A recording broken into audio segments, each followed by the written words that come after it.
Melhor do que aterrorizar é chocar. Fala, queridos tranquilos, eu sou o Pedro Maia, esse é o HQ etc. E no vídeo de hoje vamos falar sobre dois mangás do mestre do horror Junji Ito, Fragmentos do Horror e Contos de Horror da Mimi. E antes de falarmos dos dois mangás, vamos falar um pouco sobre o contexto das publicações de Junji Ito aqui no Brasil. Em 2006, ele teve o mangá Uzumaki publicado pela editora Conrad, e depois de 11 anos, só lá em 2017, a Dark Side traz os Fragmentos do Horror, sendo uma publicação que dá início a essa nova onda de publicações de Junji Ito no Brasil, que se consolida a partir da publicação de Tomie pela editora Pipoca e Nanquim. Então vamos falar aqui sobre Fragmentos do Horror. Ele é um mangá antológico, então ele tem 9 histórias diferentes que envolvem personagens distintos e ele tem um viés mais de horror corporal. É sempre aquele choque a você vendo um corpo ser modificado ou algo relacionado ao terror do corpo. Não é um horror body horror mais voltado ao gore. Tipo, não é sanguinário, não tem sangue espirrando nas páginas na nossa cara, né? Ele é um mangá que mais choca pela bizarrice, pelo grotesco do que acontece com os corpos das pessoas. E se eu tivesse que destacar aqui dois principais temas que ele aborda aqui no Fragmentos do Horror, são relacionamentos amorosos e traições. A maioria das histórias lida com relacionamentos amorosos que deram errado de alguma forma ou alguma traição que envolve também o relacionamento amoroso e como que esse grotesco, esse espiritual, essa maldição, ela impacta essa traição ou ela é até o motivo dessa traição e como isso muda a relação dos personagens e choca evidentemente no final de tudo. E desse mangá aqui eu vou destacar duas histórias.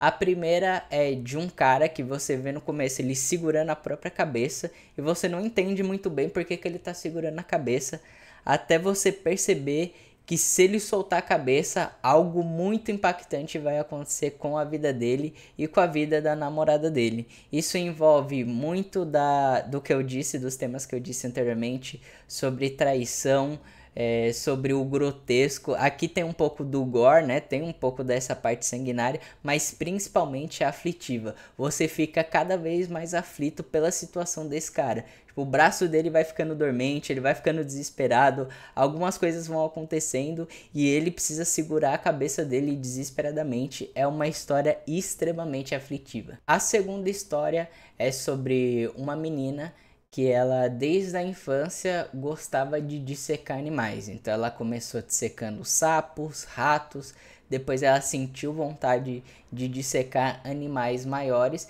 Você vai vendo também a relação dela de amizade, até que essa amizade é rompida, porque esse outro menino vê que o negócio tá escalando muito dessa bizarrice dela querer, dessa vontade dela querer dissecar cada vez mais, e eles se afastam. Aí a gente tem um time skip, né? A gente tem uma passagem de tempo e aí vemos hoje como que essa menina está e a vontade dela de ser dissecada viva. É uma história extremamente grotesca, mas muito impactante, que te prende, extremamente boa. E antes de falarmos de Contos de Horror da Mimi, já se inscreve no canal que ajuda muito a gente e dá um like nesse vídeo, certo? E chegamos finalmente em Contos de Horror da Mimi, esse mangá aqui. E diferente do primeiro, que são antologias com personagens diferentes, em Contos de Horror da Mimi também nós temos 9 histórias, mas todas giram em torno da Mimi, que é essa garota sensitiva e que vê as maldições, vê os espíritos de alguma forma. Enquanto o Fragmentos do Horror, ele é mais sobre um horror corporal, tem esse elemento de maldição, tem o elemento do espírito, mas ele é mais um horror que choca pelo grotesco do que acontece com os corpos. Aqui a gente tem essa camada mais espiritual, muito por conta da sensibilidade da personagem principal. E assim como no primeiro mangá, que eu destaquei duas histórias, aqui eu vou fazer a mesma coisa. A primeira história é sobre uma viagem que a Mimi e os amigos dela vão fazer até a praia. E nessa praia eles descobrem, por conta de uma personagem, que é um lugar onde muitas pessoas morreram, principalmente crianças ali se afogaram e etc. no mar daquela praia. e muitas coisas sobrenaturais começam a acontecer e o final é um pouco dramático. Então o negócio vai escalando muito, os espíritos vão aparecendo, você vai vendo que o comportamento dos amigos dela e dela mesmo vai um pouco que mudando e isso vai escalando de um jeito que vai te prendendo e você vai querendo saber o que vai acontecer até que acontece e realmente é uma história muito boa. A segunda história envolve acolhimento, né? Então nós vemos uma menina que a sua mãe infelizmente se suicidou e ela vai parar dentro da casa da Mimi porque os pais dela acolhem ela de alguma forma, né? E essa menina ela nunca gosta de ficar sozinha e manchas vão aparecendo no corpo dela, na casa, manchas de queimado, assim, de um pó preto que parece queimadura de algo. Parece que algo pegou fogo. E aí você vai descobrindo qual foi o tipo de suicídio que a mãe dela cometeu e o que isso está impactando na vida dessa criança e, por consequência, na família e na casa da família da Mimi. Também é uma história que ela tem esse lado emotivo, que ela tem esse lado também do choque, né, de você se chocar por descobrir o que acontece com a mãe da menina, mas o final é muito bom também e ela te prende, ela vai te prendendo, você vai querendo saber o que aconteceu com a menina, o que vai acontecer com ela, o que vai acontecer com a família da Mimi, como que a Mimi vai reagir a tudo isso. É uma história realmente que ela vai te deixando imersa. E qual é a minha experiência ao ler Junji Ito, né, esses dois mangás? Eu não sou um cara que lê muito quadrinhos de terror, nem nada do gênero, mas o jeito que ele conta a história, você sempre fica esperando a virada de página para ver onde aquilo vai dar, como que aquilo vai escalar, qual que vai ser o final disso, mesmo que te deixe impactado, às vezes até enojado. Então é uma leitura que ela é muito boa, ela é muito fluida, a arte é extremamente boa, os personagens são extremamente expressivos, você se sente aflito por eles, você sempre quer saber o que pode acontecer e quais as consequências que vão ocorrer, né, de alguma forma.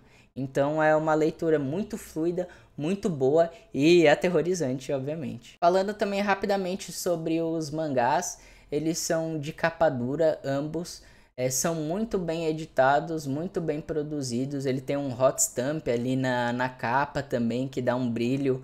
Um é mais evidente que o outro, né? Muito por conta da capa preta. E o Contos de Horror da Mimi ele tem um acabamento nas folhas em laranja que deixa a edição muito mais bonita. Então são edições muito bem feitas pela Dark Side, muito bem editadas e que não são muito caras. Eu vou deixar aqui o link na descrição.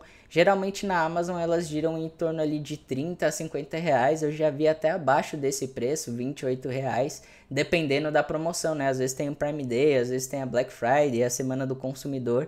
E esses mangás eles sempre entram nesse ciclo de promoções, né? Então se você está interessado, clica aqui embaixo. Então como eu disse anteriormente, eu não sou um cara que consome tantas histórias de terror e tantos mangás de terror. Então se você conhece alguma história, algum autor que queira comentar aqui para eu conhecer e depois trazer um review aqui no canal, comenta aqui embaixo que eu vou dar uma procurada, tá certo? Se inscreve no canal, curte esse vídeo e muito obrigado por assistir. Valeu!